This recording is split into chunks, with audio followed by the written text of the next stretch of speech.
Welcome back to those of you joining us on the stream. Sorry for the late start, but there was a little confusion with the schedule changes. We had about an hour delay for lightning in the area earlier on in the day, and it's thrown the schedule up in the air, and our streaming crew and we were not on the same page. But now we are, and we've got a race going on right now. This is a combined race for the Formula Atlantics and the F2000s running together. Out in front is Harbier Das. We're working race lap number 2. Out in front is Harbier Das in the number 06 Swift 016. Ryan Sari in the other Atlantic 016, number 8, is running in second spot right now. Third is Nico Vardas in the Atlantic Open number 00, the JDR Formula 1000. Timothy Miner, the quickest of the Formula Continental Challenge Series drivers, in the number 88 Citation. Jason Conzo in the lone FE2 in the field in the number 4 is running in fifth spot. Sixth is Carter Sheets in the 03 Van Diemen. Thomas Fattor in the number 95 Van Diemen running seventh. Chris Monteleone, who started at the back of the field, already up to eighth now in his number 47 Carbier F2000. Chris Vaughan in the number 39 Van Diemen. Devin Lesueur in the 05 Van Diemen. Rick Silver in the 26 Van Diemen. Robert Wright in the number 90 Elan DP08. Joe Colasaco in the number 2 Van Diemen, and Dave Wietzenhoff rounding out the field in the number 67 Citation. My name's John Phippen, alongside Joe Atkinson, is doing the color commentary this weekend. Thank you, Joe, for joining us. Yeah, it's good to be here this weekend. Great to have you with us.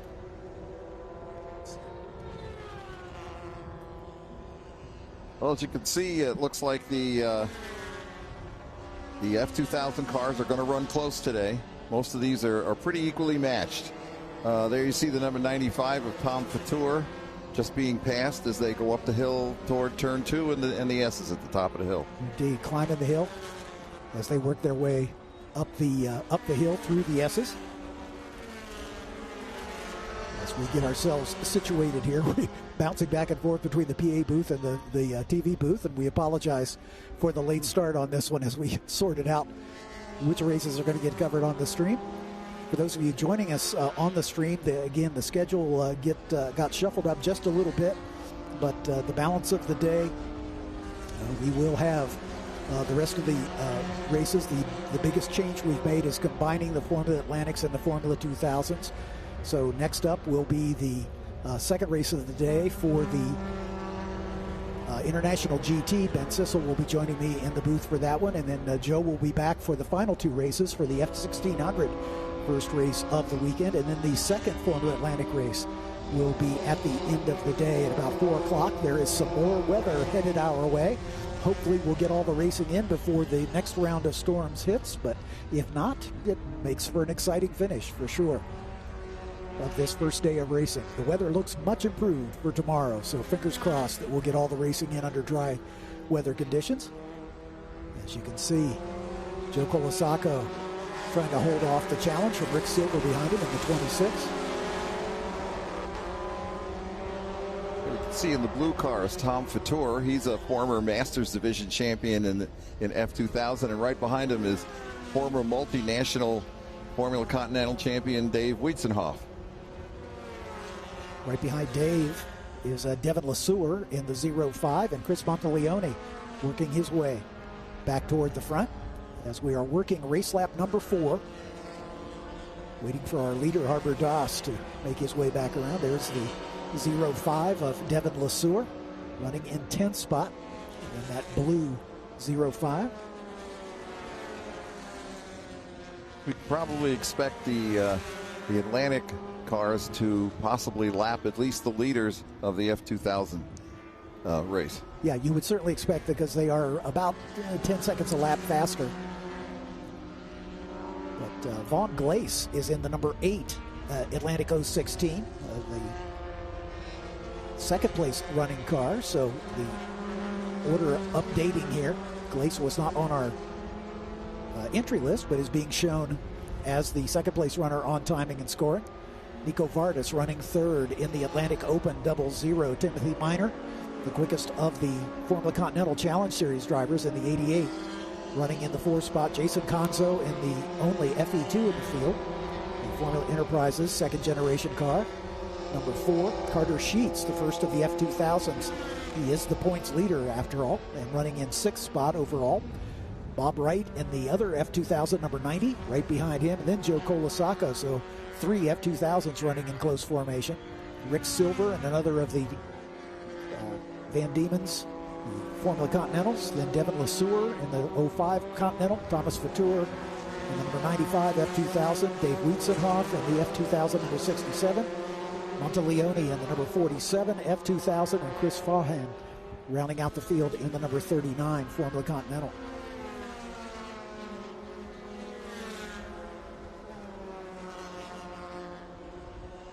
This is a 25-minute race, just about 19 minutes still remaining.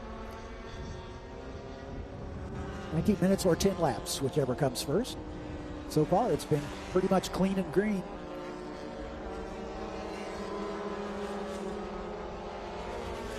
Thomas Fatour in that number 95 out of Londonderry, New Hampshire, 2002 Van Diemen. He's running that car out of the Bob Wright stable. Bob, of course, the major domo of all things FRP. It's Colasacco with the green nose.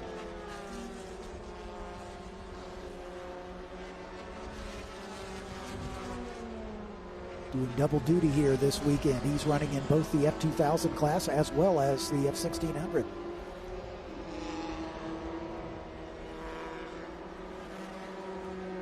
Heading down the hill toward the toe of the boot. This is one corner that's very frustrating for a lot of drivers. It's uphill, it's slow, and it seems like it takes you forever to get through it. Joe, from the area here, has raced here many times in many different kind of cars. Joe also one of the developers of the Protoform Formula V, so he is well spoken for not only open wheel racing, but open wheel racing here at Watkins Glen. It's refreshing to see these drivers stay within track limits too, as the Trans Am cars using it all. Here's our leader, Harbier Das, in the orange number 06. Harbier has been the quickest car here all weekend so far. But Vaughn Glace now in that number 8 Swift 016. Stepping in for Ryan Sari, who was the original driver listed out of New Wilmington, Pennsylvania. But Glace jumping into that car for this first race of the weekend here. Let's keep an eye on that lead car, Harbier Das. He coming out of the toe of the boot. He had a big wiggle coming up the hill there, and so I don't know if the handling is going away on him already or if that was just a little over rambunctious getting on the throttle. Could well be. Harbier, a recent graduate of Georgia Tech as a mechanical engineer, just took his bachelor's degree in mechanical engineering at Georgia Tech. He's active in their Formula SAE competition down there. And he also races with us in the Formula Regional Americas Championship. Here's Dave Wietzenhoff, the multiple national champion in SCCA competition. Much of it in this very same car. Wietzenhoff currently running 11th in his number 67 citation. Wietzenhoff 4th in class amongst the F2000 cars. Pretty good battle right behind him. Thomas Fatour in that number 95 Van Diemen.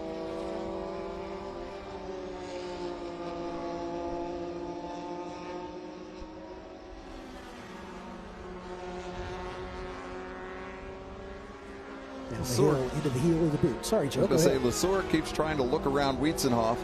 He just can't quite seem to get in there and get it done. Yep.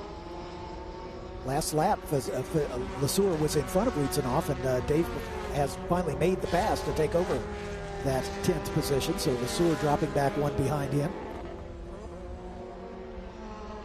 Rick Silver in the red number 26. Coming across the line here. Here's the battle between Wietzenhoff and Lesueur. This is getting good. Yeah, absolutely. And right behind them, the battle with Fatour and Monteleone. Monteleone, yes. Yeah, Monteleone started at the back of the field has picked off one spot as Chris Fahan, the only driver who's fallen out of the order. He is no longer out on track, having lost. He retired after 3 laps with a problem. So Monteleone, the last car on the lead lap. As the battle between Wietzenhoff and Lesueur continues, as they work their way up toward the inner loop or the bus stop. Wietzenhoff dives into Here comes Lesueur. Oh, yeah. Monteleone at the tail end. Thursday night talking with Tom Fatour. This is a little bit different car. This one, the one that he is driving, the Blue 95, is powered by the Mazda MZR engine, and the rules are a little different for them. They have a 5-speed sequential gearbox, and Tom has never driven a sequential gearbox before. This is his first time, and it's about the first time in almost 10 years that he's been at Watkins Glen, 8 or 10 years. So it's been a learning experience, so I think he's doing okay for himself. Yeah, the Continentals all with an H-pattern gearbox, I assume? The Continentals, yes. Yep. Well, no, I'll take that back. They are allowed to run the Mazda with the 5-speed gearbox, but most of the Continental cars here, I think all of them here are Z-Tech powered. I got you. I haven't seen any Pintos. There's our overall leader, Harper Doss, closing up on this battle between Lesueur and Wietzenhoff. That's for 10th and 11th. So he's already put Fatour a lap down and Monteleone.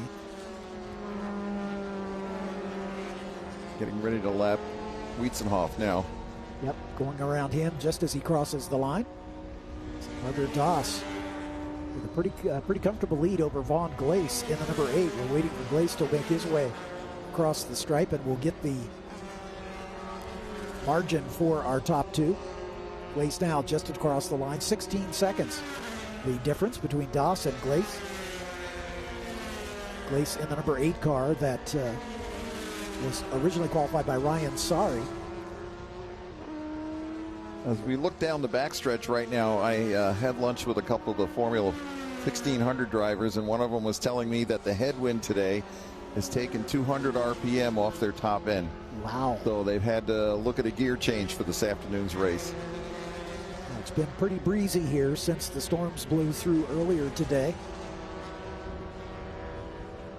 As that 95 of Fatour chasing down Chris Monteleone in the black and white number 47 just in front. And just ahead of them is this battle we've been watching between Wietzenhoff and the yellow and red number 67, and then the gray number 47 of Monteleone just behind him. Lesueur in the Wietzenhoff in the F2000, Lesueur in the Formula Continental. Down the hill through the sole of the boot, down into the heel of the boot. And sharply back uphill toward turn number 9.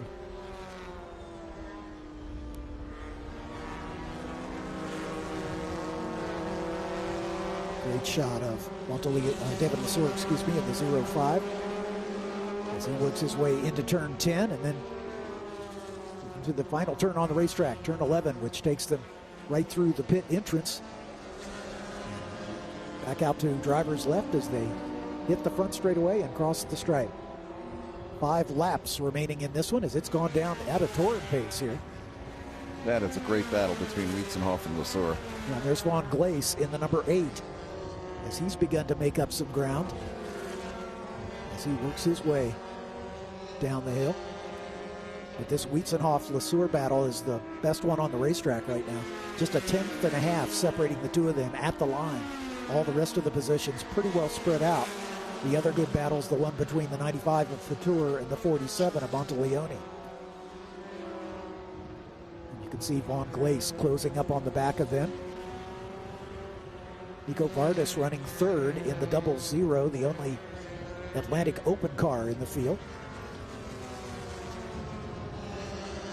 The 05 of Devin Lesueur looking for a way to solve the problem of Dave Wietzenhoff up in front of him. They switched positions on lap 5. We're working lap 8 right now. Lesueur getting the advantage in the early running, but Wietzenhoff eventually got by him and has been able to hold on to that position. Wiesenhoff out of Bath, Ohio. In that citation, LeSueur. Sorry for the camera shake. It must be a bit windy out there. Exactly. These camera operators up on high perches, and sometimes it's a little buffeting with the wind here. It's been a very windy day here at Watkins Glen. Here's your second place runner in the other Swift 016. As the top two have put some distance on the rest of the field here. Harbor Das enjoying a 20-second lead over Vaughn Glace.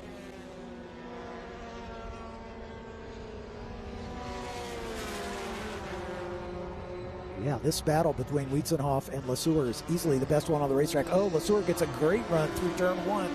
Down the hill, right on the gearbox of Dave Wiesenhoff as they come into turn two and begin to climb up the hill through the S's.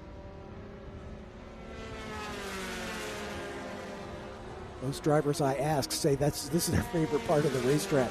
It's very much blind going up the hill, and for these cars, I'm sure it's flat from the exit of turn one all the way up the hill into the bus stop. Wiesenhoff just a little wiggle as he taps the brakes before diving into the inner loop. Oh, good run for LeSueur as Wiesenhoff goes a little wide. LeSueur thinks about going to the inside. Wiesenhoff guarding that inside line. That's going to compromise his exit just a bit down to the chute as he heads into the laces of the boot. Nose to tail. I think LeSueur's a little quicker, Joe. He's just looking for the combination to get around Dave Wiesenhoff. Here he goes to the inside in the boot, in the toe of the boot, and gets it done. I was beginning to get concerned with LeSueur running so close to Wiesenhoff that with the no air on the front end that he might start burning off the front tires. Wiesenhoff's going to try to fight back here as they go down the hill into the heel of the boot. But he's able to hold him off for the moment as we're counting down with 3 laps to go. LeSueur taking a really defensive line there through turn 9. Of course, the more defensive he gets, that opens the door for Wiesenhoff to take advantage of that, as he can take a more traditional line and get a little better exit speed and maybe pick up some ground at the next turn. There's Thomas Fatour and Chris Monteleone as they come by turn 11, the final turn on the racetrack, leading onto the front straightaway. These two battles right at the back of the top 10. LeSueur and Wiesenhoff running 9th and 10th. Fatour and Monteleone 11th and 12th. There's your overall leader, Harbir Das, who just reset fast lap of the race at a 43.3. Looking at lap times, he is the quickest by about almost 2 seconds a lap. Nico Vardas another 3 seconds back in the Atlantic Open Formula 1000. As far as lap times go, should we say. Harbir Das working his way around the track, out in front, well out in front of this battle. As Wiesenhoff has gotten back by LeSueur, it looks like. We didn't catch that pass on camera, but seems to be putting a little distance now between him and LeSueur. See if LeSueur can catch up to him again and start pressuring. 2 laps to go. And I think, Joe, you may be absolutely right. LeSueur following him for that distance is maybe going to take a little life out of those front tires, as the aero wash coming off the leading car takes the air off the nose, the front wing of the following car. And that means his front tires are going to be sliding a little more than the car running in clean air. And the problem for him is for tomorrow, for races 2 and 3, because for the weekend, once the cars go into Parc Fermé, they're only allowed 6 tires for the entire weekend. So now they're going to have to decide, if the front end is going away, what the other 2 tires are going to be that they're going to put on, because the tires are marked once you purchase them and declare them, so that you just can't use any old set out of the truck. Once they're marked, that's what you have to run for the weekend. 2 laps remaining for this battle, and it could not be closer. Looks like 1 car. LeSueur is right on the gearbox, and he pops out as they make the run down toward turn 1. Equally good battle behind between Fatour and Monteleone. LeSueur made the pass going up into 2. Yeah, here he comes. Climbing the hill through the S's. Wietzenhoff anxious to repay the favor as they get to the top of the hill. And the straightaway running full tilt, heading toward the bus stop. Lesueur on the inside, Wietzenhoff on the outside. Wietzenhoff will get a better exit, and he's able to draft by and retake the spot. This looks like an F1600 race here. This is good stuff. And the battle following them, right behind them, too, is between Fatour and Monteleone. That's the same thing. Yeah, exactly. These guys might not be running up front, but they're putting on a good show. You betcha.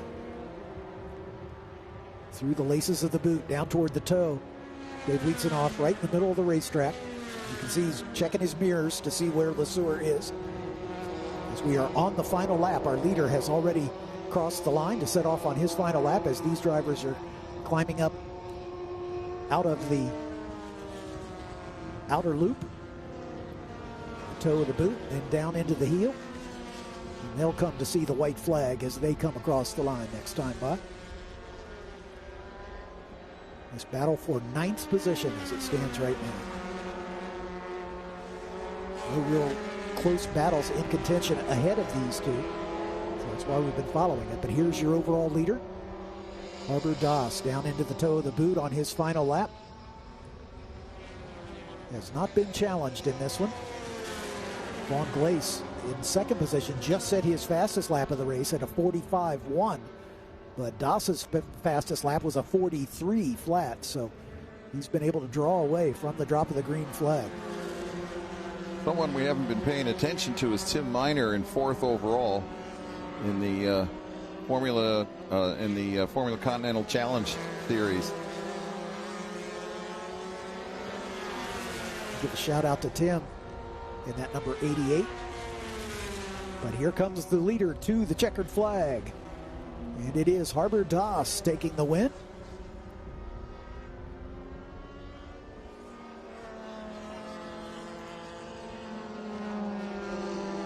Here we come with this battle we've been watching between Wietzenhoff and Lesueur. Lesueur shortcutting the exit of the chicane just a little bit, trying to get a little better run through the outer loop as they work their way through the chute down into the laces of the boot. Lesueur getting a good run here. Wietzenhoff being a little defensive. Lesueur goes right out to the edge of the track. That's Nico Vardis, the 3rd place runner behind them, and he's going to mix up this battle just a little bit. He's trying to stay out of the way because, you know, he doesn't have any pressure from behind. But Nico's going to get past Lesueur. Now let's see if he can dispose of Dave Wietzenhoff before they get down to the heel of the boot. Oh, they're both late on the brakes. Wietzenhoff's probably saying, "What are you doing, man? Yeah. We're in the middle of a battle here." That's exactly what Lesueur needed. Exactly. Vardis working his way through turn number 9. Lesueur right on the heels of these two. Again, these two a lap down to the leaders of the race, but working their way to the checkered flag. Nico Vardis taking 3rd place honors in the 00 JDR. As he comes across the stripe, and let's see who's going to get it as they come to the line. It's the pop. Yep, Wietzenhoff by just about a car length. Margin of victory for Dave Wietzenhoff, just 94 thousandths of a second, just under a 1/10 of a second. As Devin Lesueur gave him a game battle all the way through this one.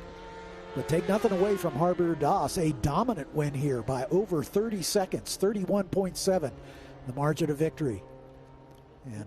And I see Chris Monteleone just past Tom Fatour on the last lap. Yep, and that one was close too, about half a second at the line. But here's your race results. Harbour Doss taking the win.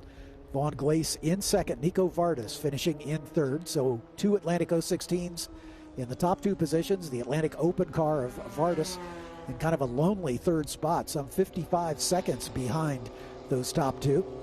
Timothy Miner finishing in the 4th spot in the lead Formula Continental. Jason Conso right behind him in 5th in the only FE2 car in the field. And then Robert Wright in the number 90. Bob taking the honors in Formula 2000. He'll take the class win. Joe Colasacco just behind him. That was a pretty close battle at the line, only about a 1/4 of a second separating those two. Rick Silver finishing in 8th spot in the Continental. Then the battle we watched most of the race between Wietzenhoff and Lesueur. Wietzenhoff taking the 9th spot, Lesueur in 10th. Chris Monteleone on the last lap got around Thomas Fatour to take 11th, Fatour in 12th. Carter Sheets did not get to the end in the 0-3, nor did Chris Fahan in the number 39. That's got to be a disappointment for Carter. That's the defending champion and points leader. Yeah, exactly. He should, think that he was going to have something for these leaders, but the car apparently did not cooperate. So, Joe, thanks so much for joining me. We're gonna step aside for just a brief moment because we've got a international GT race to call, and then Joe will be back with us for the final 2 races of the day for Formula 1600 and the second race for these drivers. We'll be back with you in just a few minutes.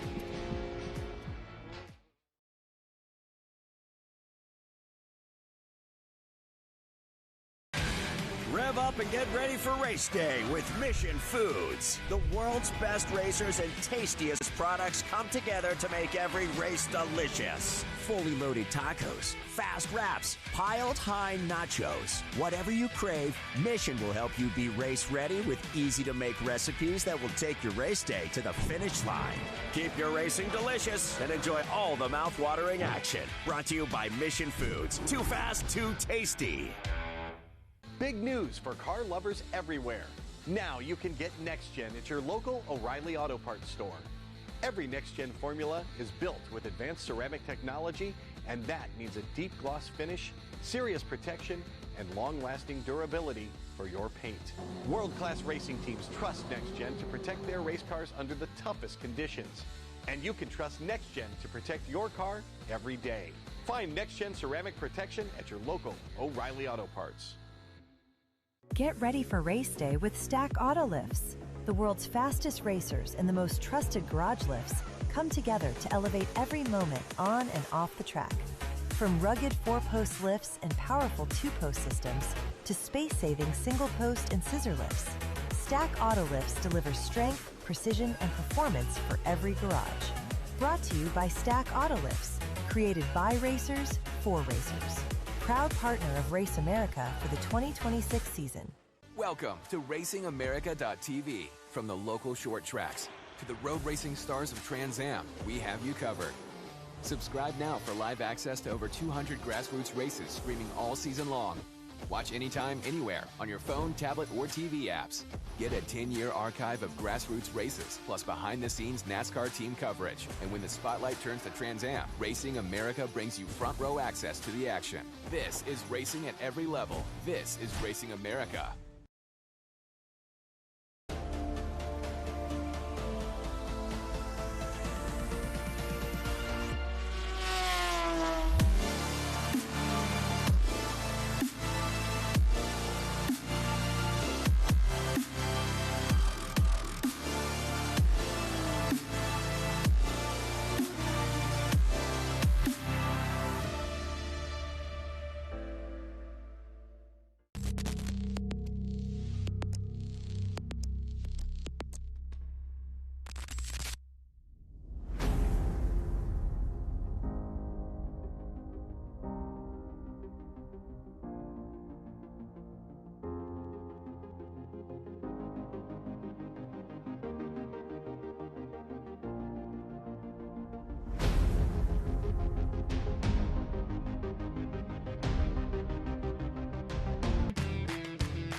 Okay, so pretend this is your race car. It's on the trailer, and you have an accident.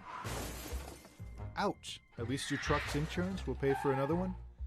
Yeah, not so fast. Standard insurance won't replace your race car, whether it's in the trailer, in the paddock, in the garage, or the repair shop. But at Hagerty, we can protect it for what it's really worth anytime it's off the track. No matter what or where you race, offer less than a set of race tires. Hagerty, let's drive together. Welcome to RacingAmerica.tv. From the local short tracks To the road racing stars of Trans Am, we have you covered. Subscribe now for live access to over 200 grassroots races streaming all season long. Watch anytime, anywhere, on your phone, tablet, or TV apps. Get a 10-year archive of grassroots races, plus behind-the-scenes NASCAR team coverage. And when the spotlight turns to Trans Am, Racing America brings you front-row access to the action. This is racing at every level. This is Racing America. Welcome back to Watkins Glen as we have got our third race of the weekend for the International GT. We've got a big field of cars. They're on their second pace lap, so let's introduce them to you, or getting ready to get on their second pace lap. Ari Strauss starts at the back in 35th position in the GTX Porsche Cayman. Colin Cohen and GTX Maserati Trofeo will start outside of row 17, next to Richard Grant in the number 30 Cayman. Ryan Camp and Kurt Kropp will be in row 16. Camp in the 9, Kropp in the 641. Coleman Hall in the number 79 starts in row 15 next to the 186 of Mike Beers. In row 14, Torsten Gross in the 19 and the 127 of John Alexander. In row 13, the 992 of Rocco Canada III and Andrew Smiley in car 167. Row 12 has the 29 of Jason Alexander and the 67 of Richard Walker. In row 11, the 714 of Ross Goldstein and the 24 of Joseph Rizzo. In row 10, the 63 of David Harrington and the 17 of Richard Zollman. In row 9, the 10 of Jeff Oplerbach and the 14 of Zachary Bradford. That's for the Cayman second wave. Now for the top 16 cars, all from the Mission Foods GT3 Cup Challenge. Starting outside of row 8, Cary Grant in the number 6 and the 058 of Bill Oliver. In row 7, the 22 of Brian Hicks and the 221 of Francisco de Jesus in a GTX Porsche GT3 Cup car. In row 6, Eric Gray aboard the number 991. Liam is aboard the 991 for this race. He was our color commentator for the second race of the weekend. The 58 is Mark Sandridge. His son Jordan will start outside of row 5 in the 49. Nicholas Groombridge in the 216 next to him. Bob Wisen in the 27 and Thad Berger in the 60. In row 4, row 3, Julio de Jesus and the 189 of Thomas Ballister. In row 2, the 7 of Charles Wicht in the Bentley and the 210 of Matthew Cohn. And then finally on the front row, Ann Doherty making her first start with us. Set the second fastest lap. Bruce Ledoux takes over the top spot in the GTX Lamborghini, unless Ledoux has turned that car over to his co-driver, and I believe he did. I think so, because he's starting from the back. Yeah, he's at the back. So Bruce Ledoux set the fastest time in the GTX Lamborghini, but because he changed his driver, he's going to start at the tail of the field.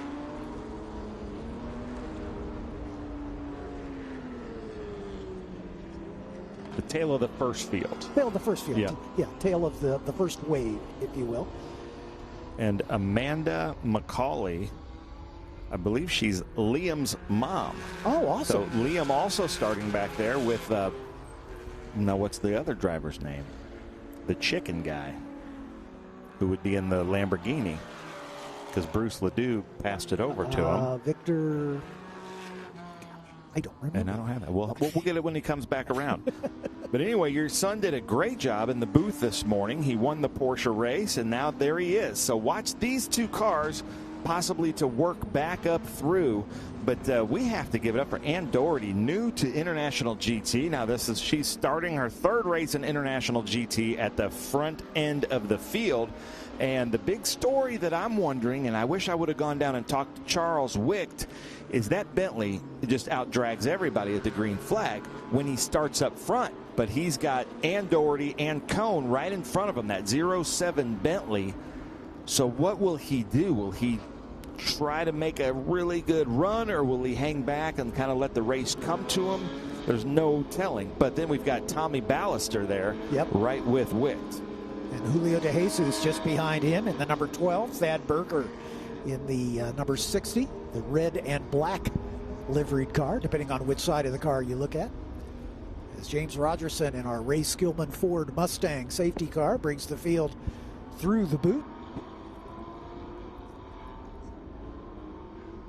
So we have a lot of people cheering for Bill Oliver and Liam Gray from Matrix. We've got a lot of people from Florida watching, so we love it. And if we get anything wrong or if you have any good information for these cars or drivers, let us know. If you want to yell at us, do that in all caps. And let's have some fun here. International GT is all about the fun. This is supposed to be fun. Yeah. And we have a fantastic field of cars. It's great to see IGT in the field of 40 cars. Yep. And some fantastic cars coming at you, getting ready to take the green flag as they come through. They just came through the Stack Auto Lift section. You see ShopLink down here on the drone. They're powering the drone, and then this is Garage Living Turn 11 here. Yeah, the ShopLink, a new sponsor for Racing America, just announced this week. So glad to have them aboard, sponsoring our drone footage. But Ann Doherty in that black number 4, and Matthew Cohn in the multi-shaded green number 210 alongside as they bring it to the line. And look at Charles Wicht in the Bentley. He is anxious to get going, and he drops the hammer right away and gets right to the front. So the Bentley has got lots of torque, 600 plus horsepower, twin turbocharged. But Matthew Cohn's going to try to stay strong around the outside. Can't quite close the deal, but Cohn will take that second spot. Ann Doherty in third, and Tommy Ballister just behind her, and Julio De Jesus just behind Ballister.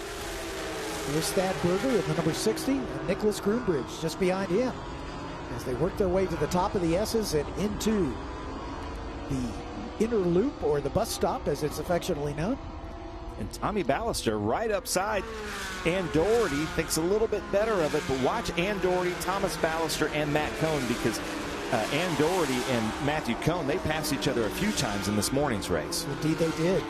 There's Bill Oliver there right behind Bob Wyson. Yep. Not for long, though. Wyson and Liam Gray both going side by side, trying to find a way around. Cliff Kayer won't like that. They're teammates with Matrix. Cliff, wish you were here, but I understand he's doing a bike ride across Switzerland, I believe. Oh, well, good for him. Yeah.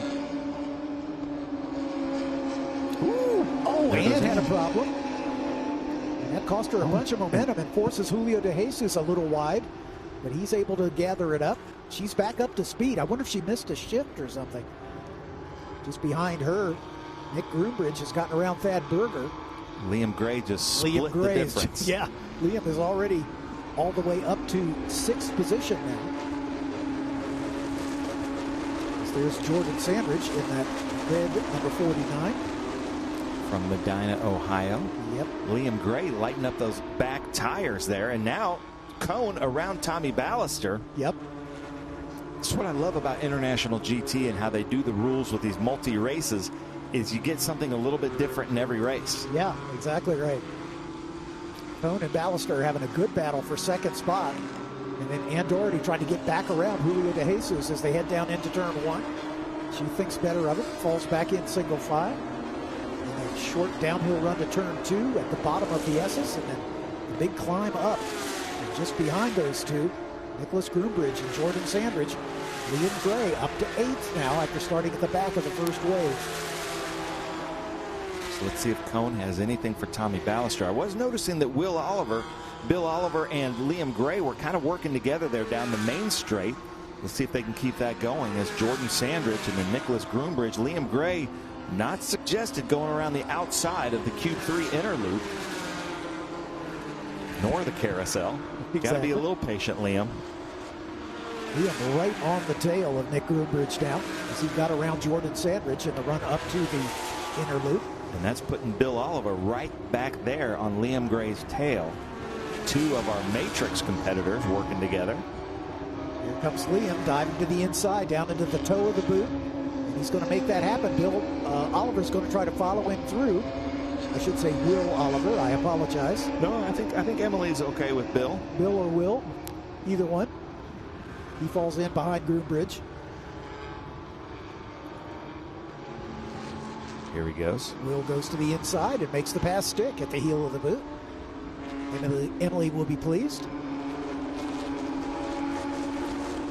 Jordan Sandridge now has Liam Gray in his mirrors. This is the most competitive part of the field, the Stuttgart Cup with the Caymans, but then also the Mission Foods GT3 Cup trophy cars, these Porsche Cup cars in all different iterations. And it is so much fun to watch as Liam goes way outside there on the exit of turn 11. Here he comes, diving to the inside of Jordan Sandridge. About 49, just behind Andordi. Julio de Jesus in that blue and white car just in front of them in fourth position. Liam just looking for a way around here. Meanwhile, Charles Wick out in front, but Tommy Ballister just set the fast lap of the race. Wow. From second position, so maybe he's got something for the Bentley before this one's over. Andordi's playing a little bit defensive here, which he should. Yeah. Jordan Sandridge behind him. Now Liam. Jordan not in a good position. You know, he's trying to get around the car in front of him, but he's got a fast car behind him as well. Yeah, it's kind of like, do you watch your mirrors or do you watch your windshield? And here comes Liam getting a great run off of the outer loop as they head down into the boot as we ride with Tommy Ballister. This is the next gen boot here at Watkins Glen. That is such a difficult section of the track because you're coming downhill, and then right when you get off the brakes and release and onto the gas, you're going uphill, and you need to just judge that perfectly or else you'll scrub off a lot of speed. Through the heel of the boot now, and this short uphill run to turn 9, where they rejoin the NASCAR track with the shortcut eliminating the boot. Back onto that little straightaway here. Look at that. There's one of my favorite cars in the Stuttgart Cup. I love the liveries here in International GT. It's the 63 car. Harrington. David Harrington, yeah, from Winston-Salem, North Carolina. Originally from Seattle, did you tell me? No, that was Ann. Oh, I'm sorry. Ann Doherty is from Seattle. Lives in South Carolina for the last 3 years. Now, is Harrington the leader in the Stuttgart Cup? Zachary Bradford leading the Stuttgart Cup right now. So that should be him in the white car. In the 14. And Richard Zolman in the 17 is second. Joe Rizzo third in the Caymans in the 24. Coleman Hall fourth. Jeff Offlerbach fifth. Ross Goldstein in sixth amongst the Stuttgart Cup competitors. Oh, here comes that Lamborghini right behind Bob Wyson. Bob Wyson, though, he's also a Lamborghini fan. Victor Spivak is the driver in the Lamborghini. Yes. It's powered by chicken, I'm supposed to say. Powered by chicken, okay. Spivak is, or the Lamborghini is? Both.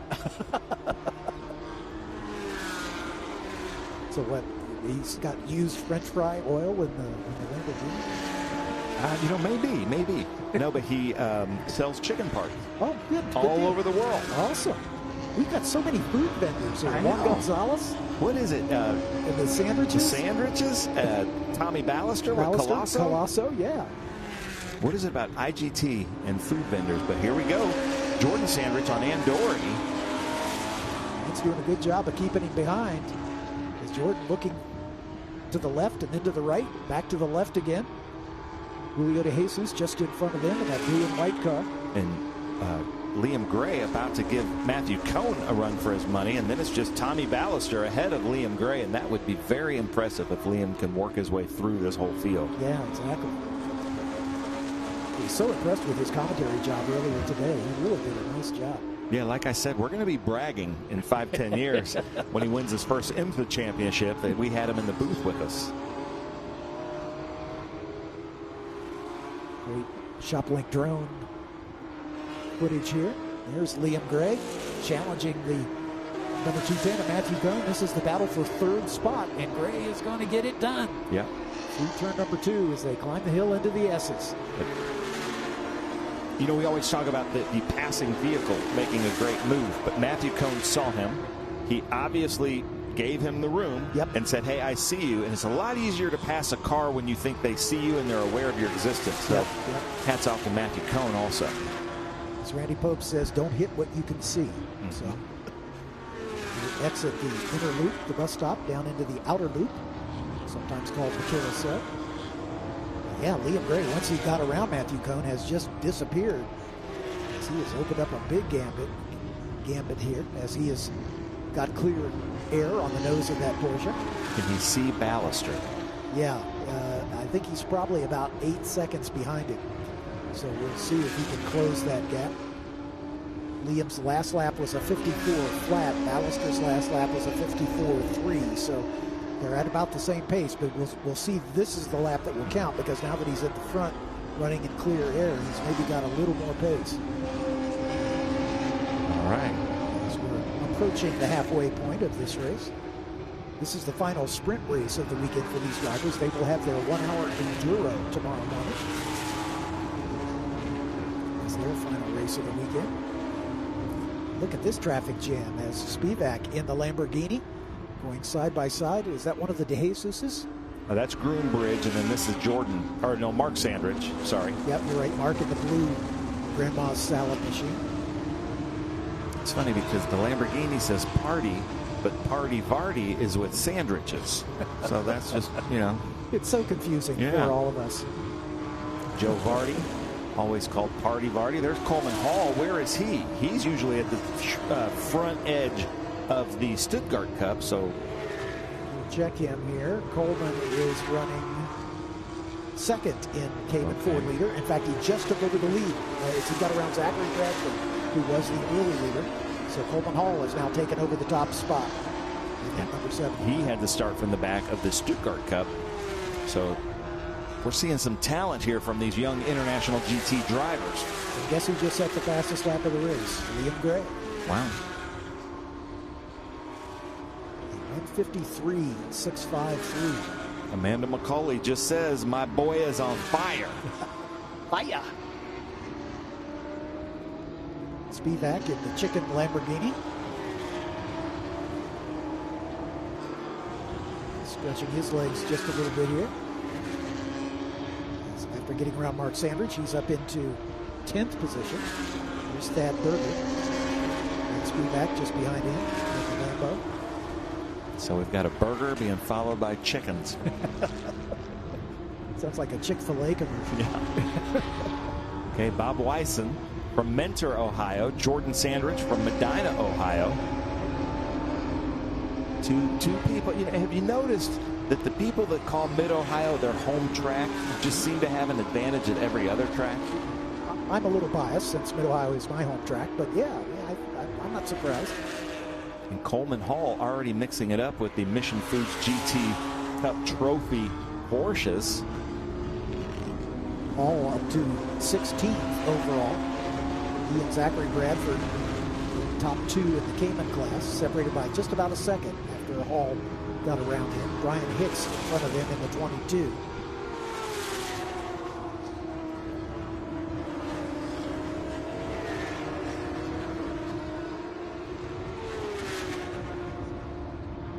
It's this lead battle. Wait, hold on. We have somebody rooting for Ross Goldstein. Aqua Fortis 22. I love seeing that. Go Ross Goldstein. I believe he's currently 22nd out there. That is correct. Just in front of Thomas Bagoni and just behind Jeff Offenbach. Now, Catherine Legg is the co-driver for Bigany. I think she's in how she said it. Okay. Yeah. And I don't think she's out there in the car right now, but I think she's going to do the enduro if everything works out okay tomorrow. So she's here this weekend. Yeah, she's here. Sauce. Yep. Oh, great. We have the pleasure of sharing a commentary booth with Catherine at a Formula E race in New York City. Oh, wow. Some years back. She's a lovely person and a very talented race car. Yeah. So De Jesus right behind Bob Wyson. Now they're getting into the lap traffic. They've begun to catch up to the back of the field and pull some of these cars a lap down as we are 17 minutes into this race. Mark Sandridge, Bob Wyson, and Francisco De Jesus all having a nice battle. Groombridge not that far behind him. There goes De Jesus once again trying to make the move on Bob Wyson. Can't quite close the deal.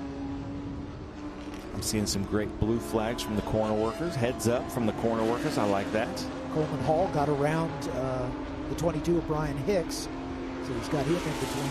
And here's the 14 of the early leader in the Stuttgart Cup, Zachary Bradford, 14. It's a great looking car, though. Yep. Going way out, isn't he? Turn 10. Going way out to make the pass, even. Exactly. Got it done. So Groombridge around Brian Hicks as they cross the line. Bob Wisen still right down the middle of the racetrack trying to hold off the challenge from behind with Francisco de Jesus. And here comes Coleman Hall to mix it up with these Cup cars. Yep. Coleman in the number 79. Blue Porsche.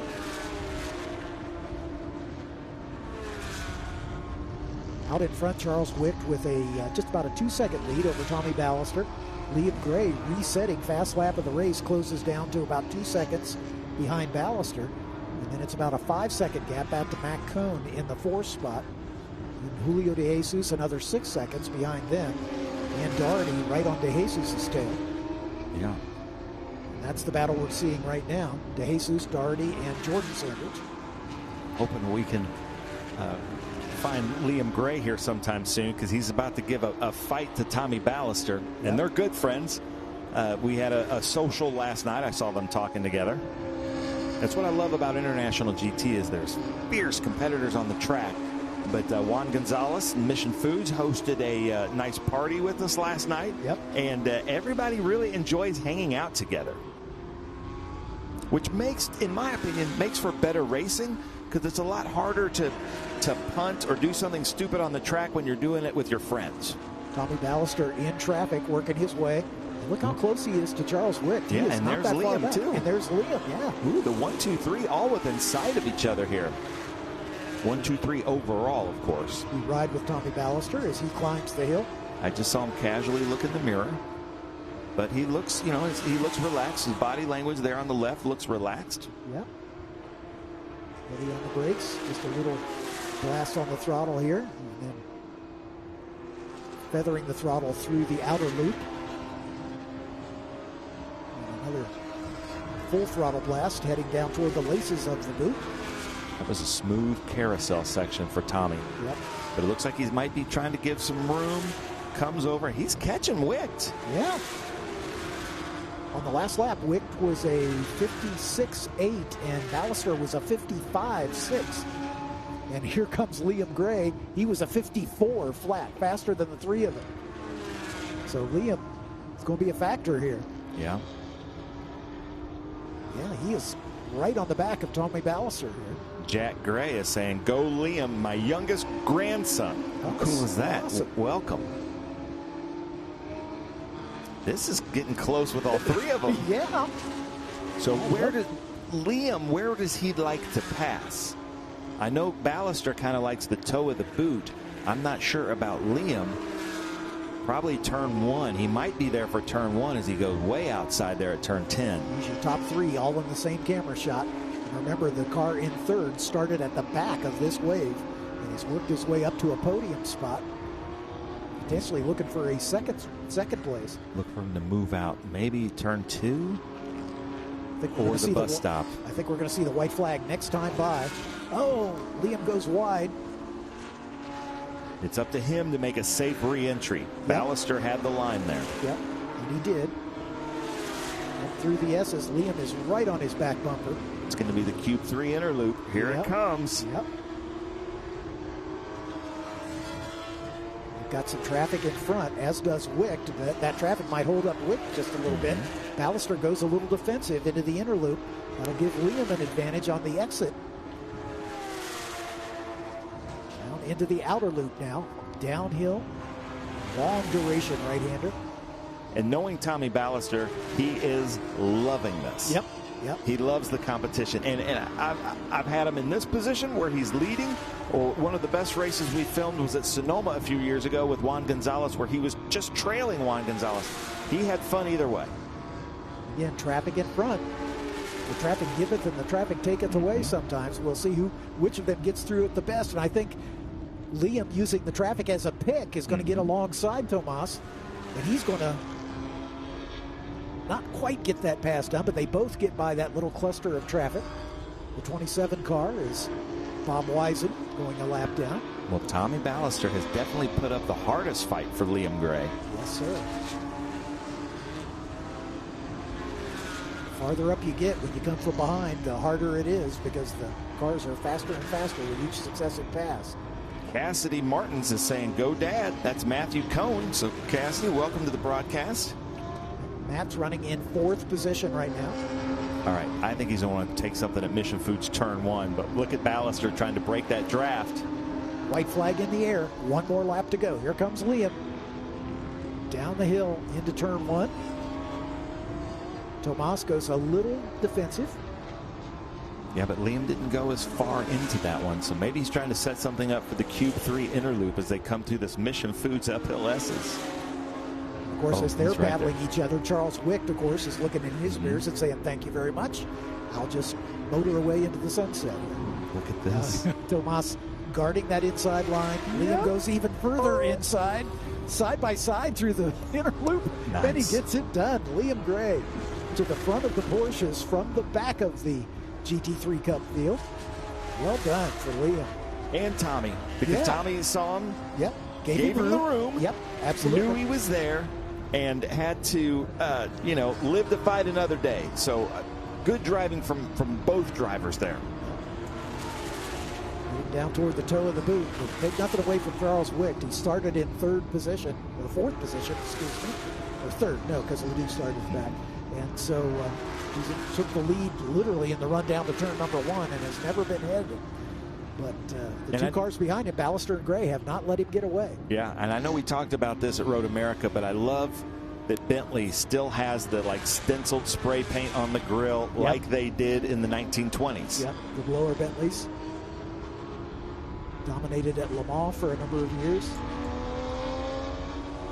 Here he comes. Coming to the flag as we wait for Charles Wicht to come into view. There you can see the 07 stenciled on the grill work. He is on his way to yet another victory in class. And take nothing away from the 2nd place finisher, Liam Gray. What a great recovery drive for Liam. After changing drivers with his dad. His dad took the 1st stint. He takes the 2nd. Makes it count up into the top spot. Again, Wicht in a exhibition class car, not racing for points, so Liam will get maximum points in the Mission Foods GT3 Cup. Oh, look at this. And Doherty. No, that's not Doherty, but that's De Jesus there. Yeah, I think that was Doherty. Yeah. Was it? De Jesus and Doherty for 5th and 6th. Oh, and Bill Oliver. Going with Thad Berger. Did he get it? He did. Oh, he came over on him, too. That was awesome. That's not blocking. That's just racing. There's half a tenth of a second between those two at the line. But Oliver got it done over Thad Berger. Victor Spivak in the Lamborghini comes home in 10th position. There's Coleman Hall. Yeah, Coleman Hall, your winner in the Cayman class, 13th overall. Zachary Bradford, who led early in the Cayman class, comes home in the 15th spot, just 2 back. Francisco De Jesus slotted in between those two in the 221. Here comes Rizzo. Joe Rizzo running in 19th position in the number 24. Jeff Offlerbach set his personal best on his last lap in 20th.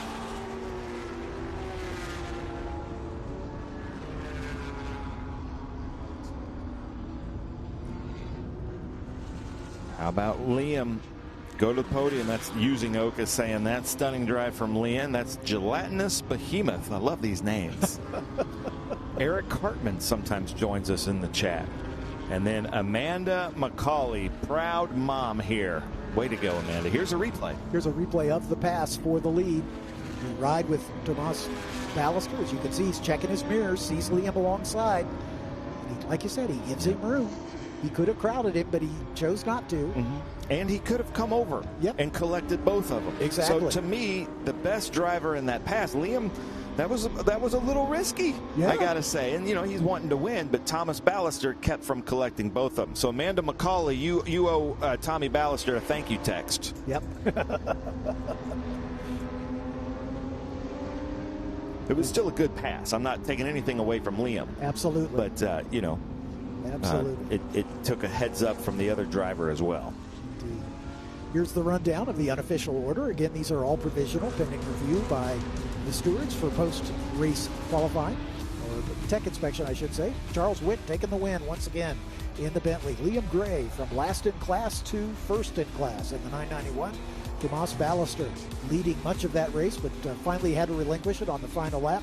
Matthew Cohn in the 4th spot. Julio De Jesus comes home in 5th, and Doherty started on the pole, ends up in 6th at the end of the day.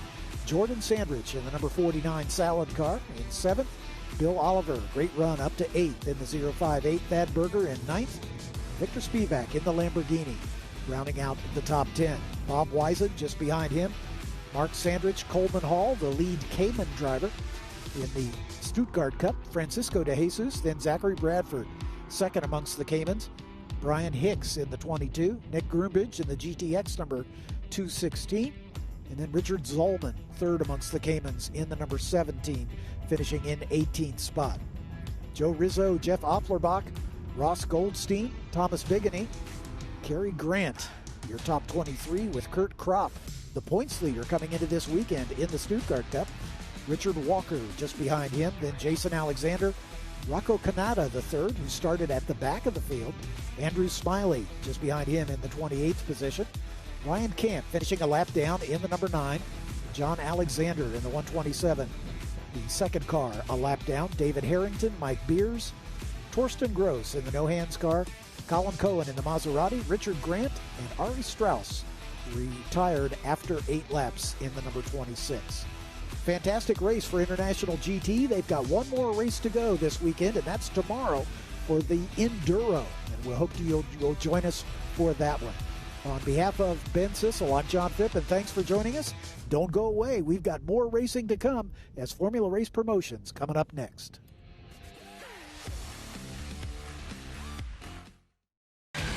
Rev up and get ready for race day with Mission Foods. The world's best racers and tastiest products come together to make every race delicious. Fully loaded tacos, fast wraps, piled high nachos. Whatever you crave, Mission will help you be race ready with easy to make recipes that will take your race day to the finish line. Keep your racing delicious and enjoy all the mouth-watering action. Brought to you by Mission Foods. Too fast, too tasty. Big news for car lovers everywhere. Now you can get Next Gen at your local O'Reilly Auto Parts store. Every Next Gen formula is built with advanced ceramic technology, and that means a deep gloss finish, serious protection, and long-lasting durability for your paint. World-class racing teams trust Next Gen to protect their race cars under the toughest conditions. And you can trust Next Gen to protect your car every day. Find Next Gen ceramic protection at your local O'Reilly Auto Parts. Get ready for race day with Stack Auto Lifts. The world's fastest racers and the most trusted garage lifts come together to elevate every moment on and off the track. From rugged 4-post lifts and powerful 2-post systems to space-saving single-post and scissor lifts, Stack Auto Lifts delivers strength, precision, and performance for every garage. Brought to you by Stack Auto Lifts, created by racers for racers. Proud partner of Race America for the 2026 season. Welcome to RacingAmerica.tv. From the local short tracks to the road racing stars of Trans Am, we have you covered. Subscribe now for live access to over 200 grassroots races streaming all season long. Watch anytime, anywhere on your phone, tablet, or TV apps. Get a 10-year archive of grassroots races, plus behind-the-scenes NASCAR team coverage. And when the spotlight turns to Trans Am, Racing America brings you front-row access to the action. This is racing at every level. This is Racing America.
Okay, so pretend this is your race car. It's on the trailer, and you have an accident.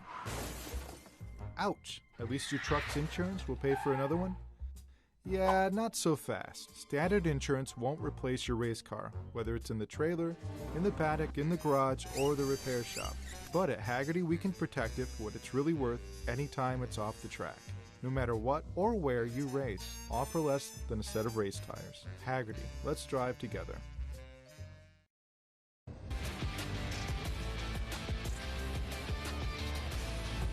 Welcome back to Watkins Glen International, and this is a race I've been waiting for all weekend long. The first race of the weekend for the F1600 class. We got a big field of cars, 20 of them coming out onto the track.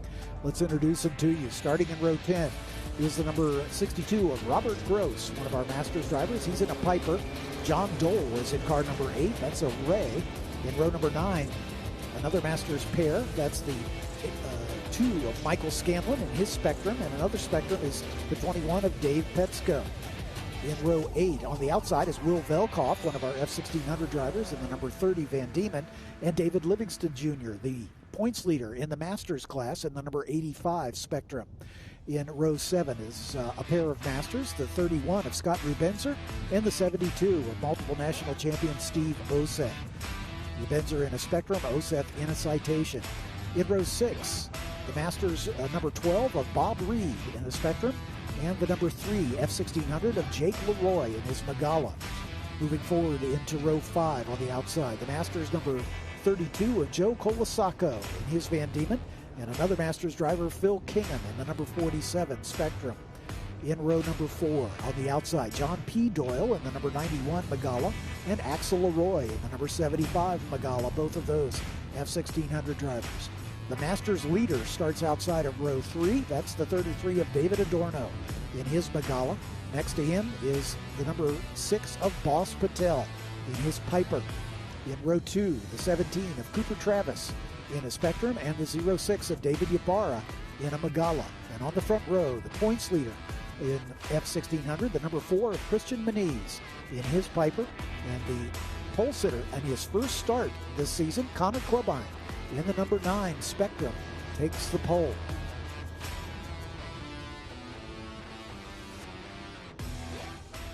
And John Phippen, Joe Atkinson alongside, as we'll bring you the commentary on this one, as James Rogerson in the Skillman Auto Group Mustang safety car brings the field around through the boot. They're down in the heel of the boot right now, turn number 8. I noticed Steve Oseth is doing double duty this weekend. Oh? He just ran the F2000 race. Did he? And now he's starting in the middle of the field here, starting 13th. Awesome. I know Joe Colasacco was doing both, but I wasn't aware that Oseth was running in 1600 as well. I see him there in number 72. As the field finishes their weaving and gets lined up. These are Formula Fords, basically, Formula Fs to be accurate. They started out as Formula Ford because they were powered by 1600cc Ford engines, and then when parts became scarce, Honda stepped in with their engine, and so now they can run both of them, and they've got the cars pretty well equalized. Coming to the line, Michael Scanlon and Jake Leroy being shown. Sorry, I got the wrong grid up here. Connor Klubine and Christian Moniz, and they fan out 4 wide to across the line. Moniz on the outside, he's got the best racing line. Let's see if he sweeps to the front, and does so. But slotting in right behind him is the 06, I believe, of David Ybarra. And then side-by-side battling going on behind with Cooper Travis and Jake Leroy. Connor Klubine, the pole sitter, drops back into 3rd, I believe. They work their way to the top of the hill at the S's, thanks to these great drone shots from ShopLink, our newest supplier. News partner, should we say. 3 wide coming into the inner loop for the first time. This is where it gets crowded. Yes, indeed. Side by side through the bus stop. You rarely see that, as the 2 Piper teammates, Christian 2 off, Moniz and Boss Patel, as we got a couple cars off into the grass. That was the 32 of Joe Colasacco, one of those involved in that. I couldn't see the other one on them, but they went through the section of the bus stop that we call the duck pond. That's the grass area between the old straightaway and where the bus stop runs now. David Ibarra at the front. Right behind him, the 9 car of Connor Klubine, who started on the pole. And the 2 Pipers, Christian Maniz and Boss Patel. Maniz in the 4, Patel in the 6. Maniz looking for a move around Klubine as side by side just behind them, the 33 of David Adorno and the 75 of Axel Leroy. As they exit the heel of the lead and up into turn number 9. This group seems to have broken away already from the rest of the field. I'm sorry, that was the 17 Cooper Travis. Go ahead, Joe. They seem to have broken away. Notice that they're hooking up in the draft because everybody is pretty much equal power, so the draft is going to count, especially going up the backstretch because we have a wind coming out of the south-southwest. Yeah, we got a real pack of cars here at the front, and then a lone car, I think in 9th position. I think this is the top 8 as they come down into turn number 1. Great battle between Ibarra and Connor Klubine. Klubine, a Canadian from Bradford, Ontario. Ibarra in the 06.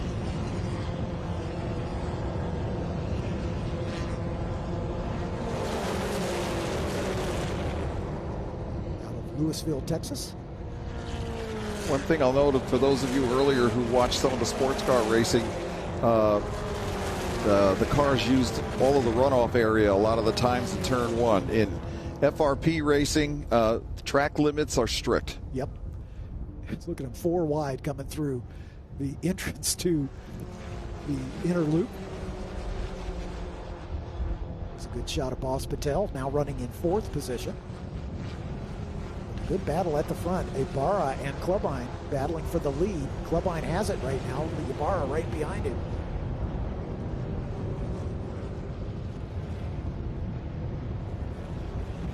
Down into the toe of the boot. 9 with the advantage. Connor Klubine. Ibarra just behind him in that red and white machine.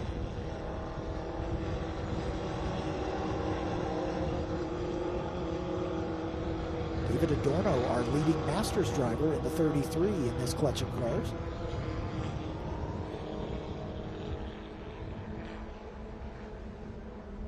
Klubine goes a little wide. Ibarra takes advantage and retakes the lead. As we said, you'll see lead changes multiple times on the same lap here as they exit turn number 9 into 10. As the 2 Piper teammates locked in a good battle there for 4th and 5th. To the line to complete race lap number 2. This time they stay line astern across the line. Popping out is Cooper Travis in that number 17, looking for a way around one of the Pipers, but couldn't quite make that happen. Ibarra, Klubine, and David Adorno in that 33 car, the lead Masters driver, up to 3rd overall. It's great to see. Often the Masters drivers are mired back a little deeper in the back. And look at this, 2 sets of cars side by side coming to the top of the hill and heading for the inner loop. Defensive line by the 9 of Klubine with the lead at the moment. Looks like he's going to make that stick. Maniz looks like he's gotten around the 33 of Adorno. And here's the second wave. We haven't seen these cars yet. There's Will Velkoff in that orange number 30. Just in front of him, Scott Rebenzer, Steve Oseth in the 72.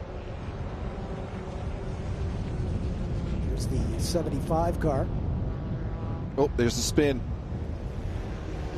Right back in front of traffic. The 31 just went around. That's Scott Rebenzer, one of our Masters drivers, but he gets it gathered up. Going to use the downhill. You can see the flames coming out of the exhaust, the unspent fuels. He's trying to get that engine refired. This is the lead draft once again as they plunge down the hill. There's the 17 of Cooper Travis. About halfway back in this group. Klubine has just been really impressive. 33 of David Adorno now up to 2nd as the lead Masters driver. And David Ibarra behind him. 10 into turn 11. Christian Moniz just behind the top three in the fourth position. Moniz pulls out, trying to get a draft. Looks like Cooper Travis is going to go with him. And there goes the 06 of Ibarra as he drafts by the Masters leader, David Adorno, to take over second spot. So those two swap positions. Meanwhile, Clubine getting away a little bit at the front. These guys need to line up and run him down.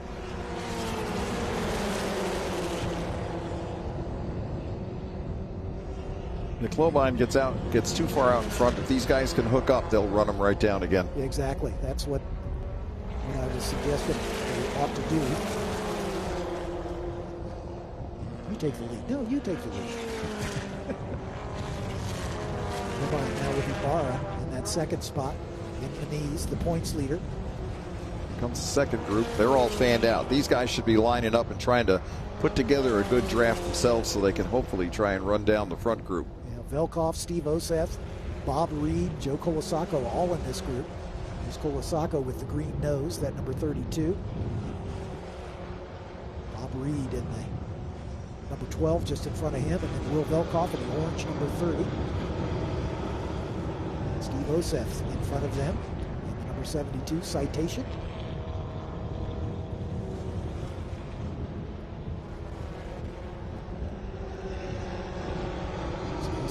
Velkoff. Bob Reed just behind. And here comes the 15 making a move, or the 85, excuse me, of David Livingston making a move.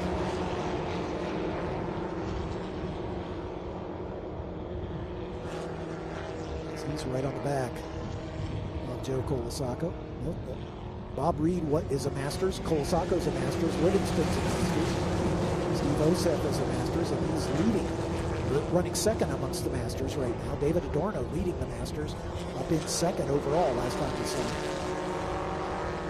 Here's the lead draft once again. Popping out is Ibarra, as he's going to take the lead from Clubine. Clubine's going to try to get right back at him. Cooper Travis in third. Christian Moniz in fourth. Moniz goes to the inside of Travis at turn 2. Can't close the deal. Falls back in single file. Clubine had about a 5-car length lead a little bit ago. Not so much anymore. Top of the hill, Clubine now going side by side with Ibarra. Moniz going side by side with Cooper Travis. Oh, look at that. He's going to get 2. He's going to get 3 as Moniz goes for the lead here. And he makes it stick. He went from 4th to 2nd in the run from the top of the S's to the interlude. That's something. That's the kind of racing you're going to see with these cars. They're so equal. It's just who's got the intestinal fortitude to make that move. Well said. Clubine holding off the challenge of David Ibarra. Just behind him, Cooper Travis now is fighting off. Actually, that was Boss Patel. I apologize. Patel and Moniz have similar liveries, and they're hard to tell apart.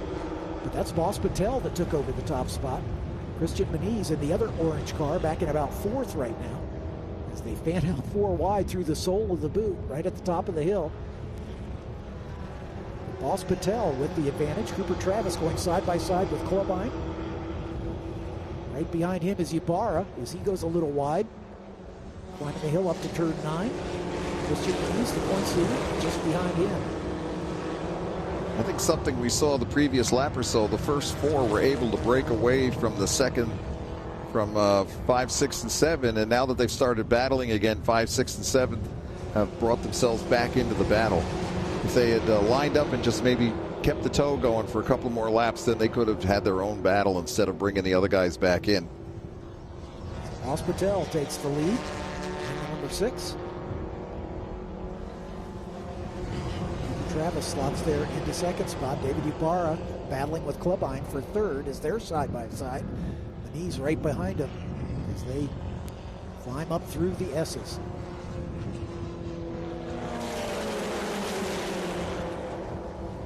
Just behind them, David Adorno. John P. Doyle at the tail end of this group in the number 91. Hugging that inside line, trying to avoid getting passed on the inside, running into the inner loop. Patel then swings back out to get a good entrance to the inner loop. He's able to hang on to it. Travis there in second, then Clubine, then Ibarra. This is great stuff. Once again, the top four are starting to put a little distance between them and the 5th, 6th, and 7th cars. If they hold on to that for a little bit, they might be able to eliminate 5, 6, and 7 and have their own 4-way battle instead of a 7-way battle for the lead. Not surprised we're not seeing hand gestures from Christian Moniz. Usually the driver will do a raised, single palm up to basically say, hey, line up, let's draft these guys. Ibarra trying to solve Clubine. Tries the inside, now goes to the outside. Clubine's going to keep him there. As they bend their way through the heel of the boot, back up toward turn 9. Boss Patel, still your leader. Here comes Christian Moniz trying to make a move on David Ibarra. And just like that, 5th, 6th, and 7th are right on the tail of the top 4.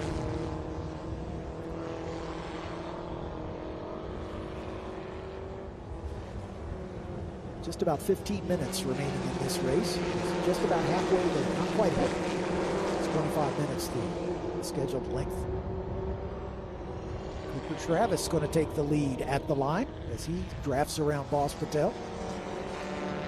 So it's now Travis, Patel, and the 9 of Clubine, then David Ibarra, then Christian Moniz, then David Adorno, the Masters leader, and then John P. Doyle at the tail end. Matt Magala, number 91. Side by side for 3rd. Boss Patel trying to retake that lead. So they get to the top of the hill. Once again, the defensive line heading toward the inner loop. Clubine's going to stay right there to the inside. Boss Patel once again. Or no, that's Moniz this time. So Moniz now takes the lead. He came around back to 4th. He came around him coming up at the head of the straightaway. That's something. Don Sievenpiper, the designer of the Pipers, has been doing it for a long time. You talked about your Protoform days. Don Sievenpiper's been building in single-seaters for just about as long.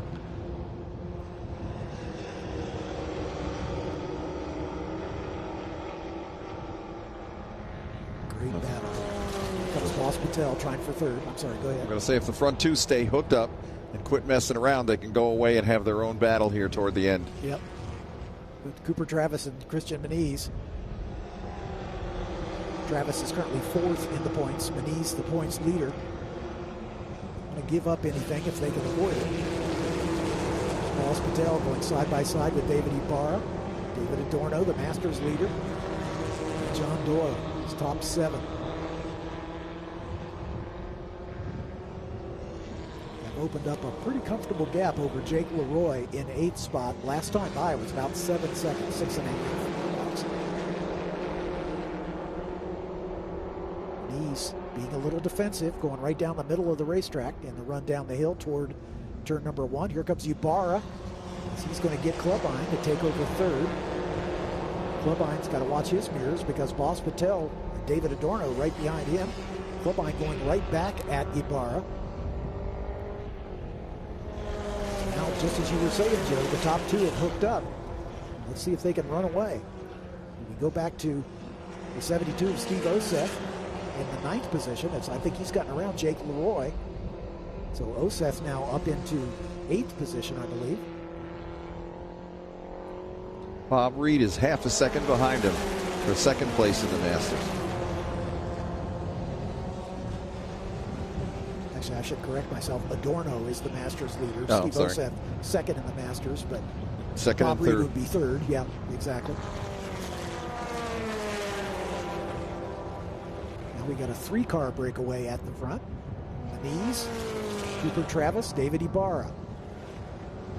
Travis thinks about stuffing it down to the inside in the toe of the boot.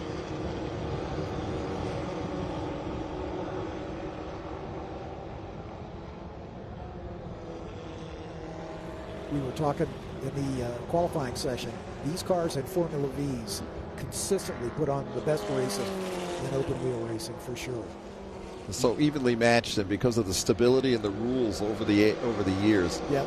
The cars are getting developed to the highest point and very equally. Good shot of the Masters leader there, the 33 of David Adorno, red and white machine. We haven't talked much about John P. Doyle right at the tail end of this group. He's right there, just biding his time, maybe looking for a last lap opportunity. But the top three have started to get away. Maniz, Travis, and Klubine. Maniz comes across to complete race lap number 8.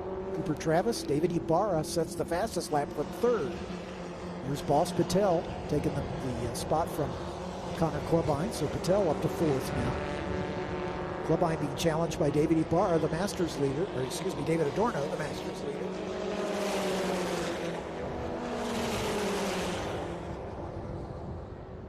Fantastic stuff. I think the one thing about these cars, you can run close to each other for a long time because you don't depend as much on aerodynamic downforce. Yep. We talked about it in the F2000 race. You follow too closely and you'll burn the front tires off your car because you lose the front. Oh, just a bit of a spin from Klubine here. If we can keep it running. With David Adorno now all over the back of Boss Patel. So Klubine's going to lose a couple spots, drop out of this lead draft, I'm guessing. These are the overall leaders, Maniz and Travis. Maniz in the black and orange, Travis in the blue and white, Ibarra in the red and white. Ibarra, last time by, set the fastest lap of the race from third. So they've begun to break away from the chasing pack. Looks like Boss Patel all by himself now. Oh no, that's not Patel, sorry. I think that's John P. Doyle who's got himself up into that fourth position. And that little mix-up with Klubine had a problem there in the interlude. Doyle was able to take advantage of it.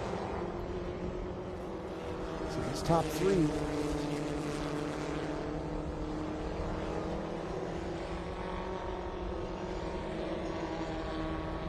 They are in the top four in points. Maniz, Ibarra, and Patel came into this weekend as the top three. Cooper Travis fourth. So three of those four are in this three-car breakaway here. So it is John P. Doyle up into that fourth position. Boss Patel is right there on camera in the orange number 6. David Adorno, the Masters leader, right behind him. And a big gap back to Jake Leroy leading that second lane.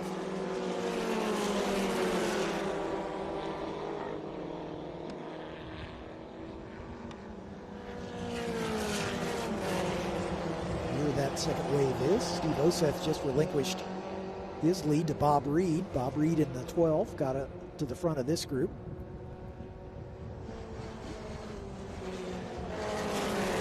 Back to our top three is Cooper Travis, your new leader. I think it's the first time he's hit the front. But don't worry, we've got 7.5 minutes to go. The lead will change many times between now and the checkered flag.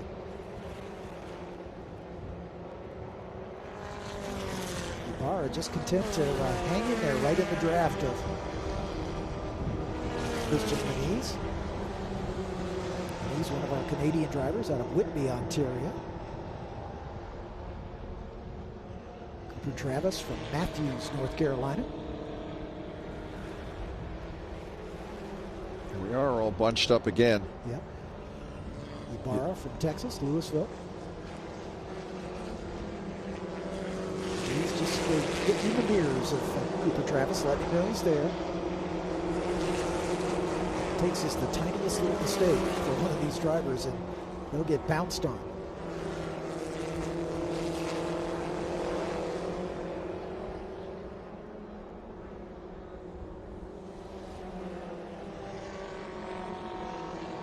Fanning out a bit. Travis trying to break the draft by weaving a little bit down the front straightaway. It's fine as long as he doesn't block in the braking zone. Standard procedure is don't move in reaction to the car behind you.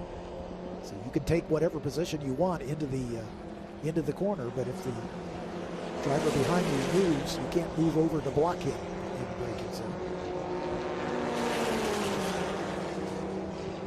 As this trio comes out of the S's.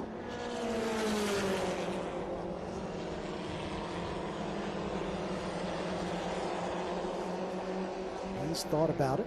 Ibarra thought about it. Didn't quite make it happen, so they'll be content to stay single file for the time being as they work their way through the outer loop. Into the chute, and then into the laces of the boot. We are now. Nice smooth racing lines from all three of these drivers. These are momentum cars. You want to keep your momentum going. You don't want to be a lot of steering input is scrub the speed off just so quickly. So you want to try to be as smooth as possible. Hit your marks at every turn.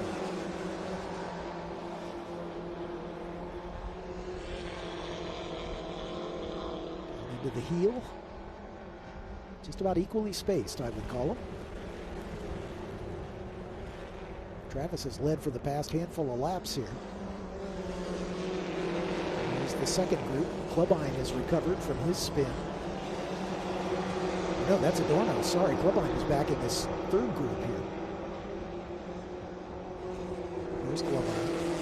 He's back in eighth position. He's coming back, but that mistake cost him. Oh, yeah, for sure. Like I said, they're so evenly paced. You know, a mistake like that, a near spin, will just put you out of contention. It takes a lot of running to catch back up, and it's not something you can do by yourself. If you don't have driving, you're pretty much hung out to dry. He's and Ibarra need to hook up and see if they can stay with Cooper Travis, or he'll get away here. Leaders seems to be gapping him just a little bit.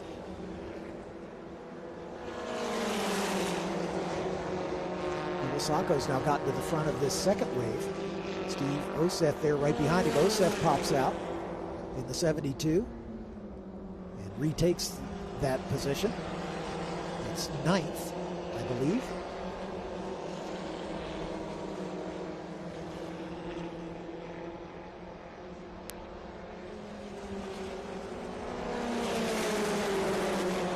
'47, the blue 47 of Phil Kingham back in 13th position.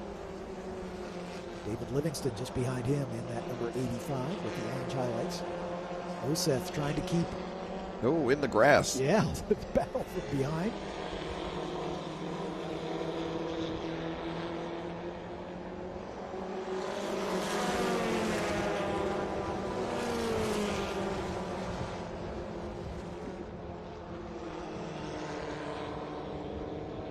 Phil Kingham and Bob Reed having a good battle as they head down into the laces of the boot. Just in front now of Joe Colasacco, who's dropped back to third in this group. I think that's Axel Leroy just behind Steve Oseth.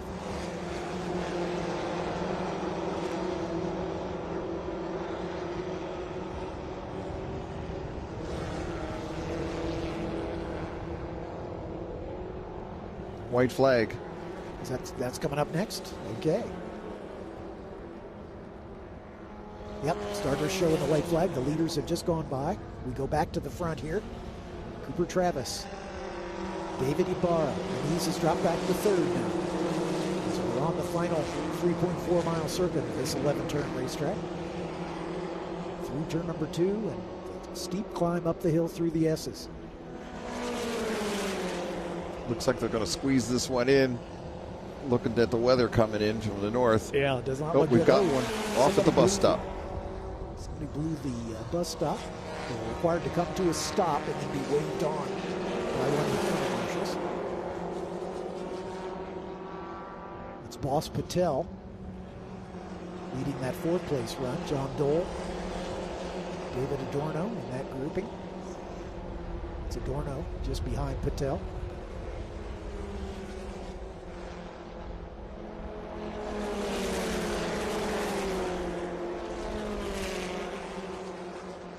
So David Ibarra, your second place runner, pitching the knees at the point, coming to the checkered flag here.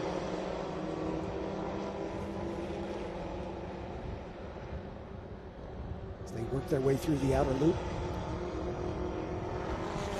The hill toward the heel of the boot.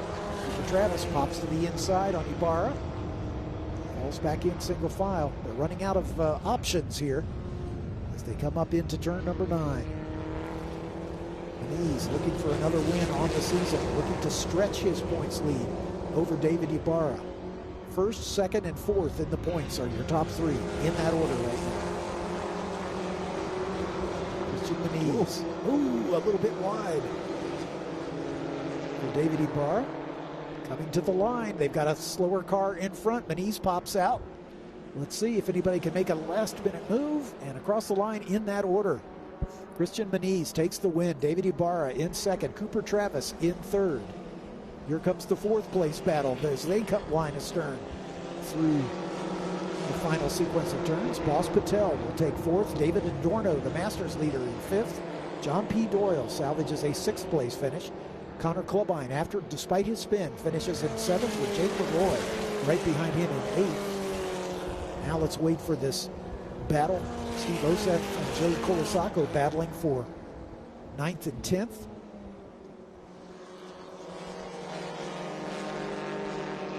Leroy is able to hold off. Colasacco takes ninth spot. Steve Oseth finishes in the top 10. Bob Reed finishing 11th. Phil Kingham in 12th spot. Will Velkoff comes across in 13th. Axel Leroy in 14th. Still waiting on David Livingston to come across the line.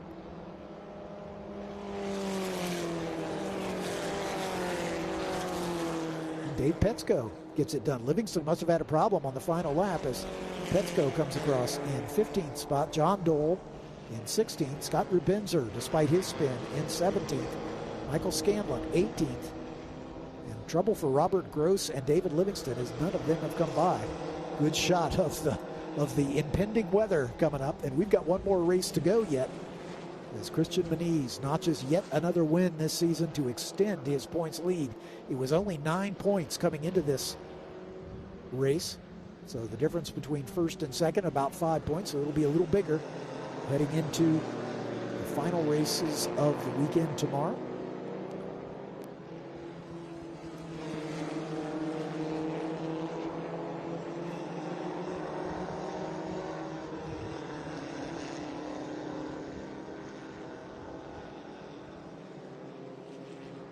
As you can see off to the north where this weather is coming from.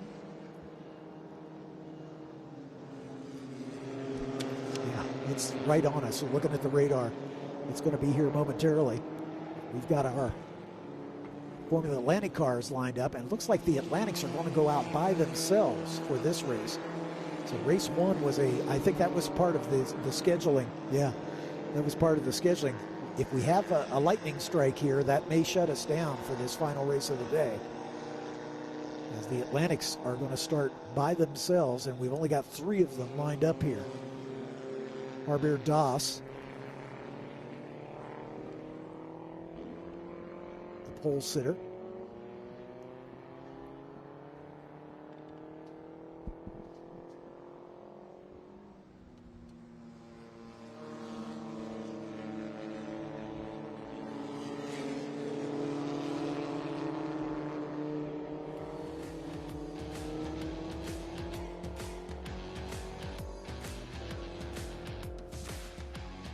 So we've got one more race to go. We don't know if we're going to get it in with the impending weather, but we'll keep our fingers crossed. Don't go away. We'll let you know one way or the other. I'm John Phippen. He's Joe Atkinson. Thanks for being with us. And we got one more race to go for Formula Atlantic's, weather permitted. Rev up and get ready for race day with Mission Foods. The world's best racers and tastiest products come together to make every race delicious. Fully loaded tacos, fast wraps, piled high nachos. Whatever you crave, Mission will help you be race ready with easy to make recipes that will take your race day to the finish line. Keep your racing delicious and enjoy all the mouth-watering action. Brought to you by Mission Foods. Too fast, too tasty. Big news for car lovers everywhere. Now you can get Next Gen at your local O'Reilly Auto Parts store. Every Next Gen formula is built with advanced ceramic technology, and that means a deep gloss finish, serious protection, and long-lasting durability for your paint. World-class racing teams trust Next Gen to protect their race cars under the toughest conditions. And you can trust Next Gen to protect your car every day. Find Next Gen ceramic protection at your local O'Reilly Auto Parts. Get ready for race day with Stack Auto Lifts. The world's fastest racers and the most trusted garage lifts come together to elevate every moment on and off the track. From rugged 4-post lifts and powerful 2-post systems to space-saving single-post and scissor lifts, Stack Auto Lifts delivers strength, precision, and performance for every garage. Brought to you by Stack Auto Lifts, created by racers for racers. Proud partner of Race America for the 2026 season. Welcome to RacingAmerica.tv. From the local short tracks to the road racing stars of Trans Am, we have you covered. Subscribe now for live access to over 200 grassroots races streaming all season long. Watch anytime, anywhere, on your phone, tablet, or TV apps. Get a 10-year archive of grassroots races, plus behind-the-scenes NASCAR team coverage. And when the spotlight turns to Trans Am, Racing America brings you front-row access to the action. This is racing at every level. This is Racing America. Welcome back to Watkins Glen, and you can see in the picture the dark clouds overhead. We've had a lightning strike close enough to the track that it's going to shut things down for the day. So our final scheduled race of the day for Formula Atlantic has been postponed. It'll be rescheduled into tomorrow's schedule. We'll let you know once that schedule has been produced. So once again, thanks for being with us. A fantastic day of racing with a couple weather delays thrown in for extra measure. We've got a full day of racing tomorrow, and the weather promises to be much better than we had today. On behalf of our entire crew here, thanks to Joe Atkinson, I'm John Phippen, Ben Sissel along with us, and of course our lead announcing crew with Alan Bestwick and his guest announcers this weekend for the Trans Am and the Cube 3 Architecture TA2 races. Lots to come. One more for everybody coming up tomorrow. Have a safe evening. We'll see you then.